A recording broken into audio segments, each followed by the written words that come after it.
Silatar, inyong ipinipilit na basahin ko yung salitang pagsamba doon sa mga gawa 20 talatang 7. Naalala po ba ninyo yon?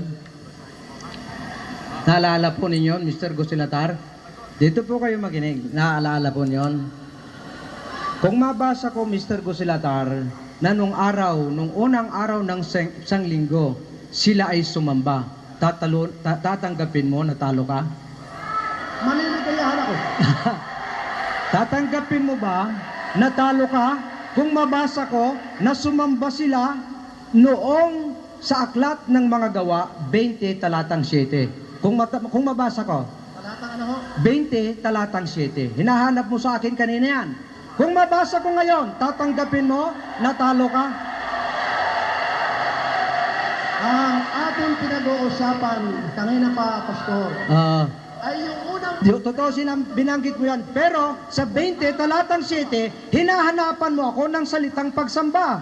Ang tanong, kung mabasa ko, tatanggapin mo na talo ka?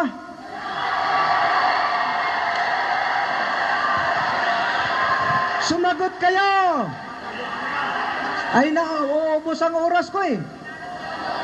Hinahanap mo kanina yon. Babasahin ko. Pag nabasa ko, tatanggapin mo, talo ka. Basahin ninyo. Babasahin ko. Okay. Ito po mga kapatid, sa Acts 20, sa verse 7, English po ito, sa contemporary English.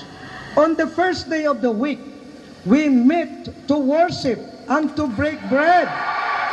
Ito mga kapatid, sa makatwid, talo si Mr. Gusilatar na sa unang araw ng isang linggo, sumamba sila.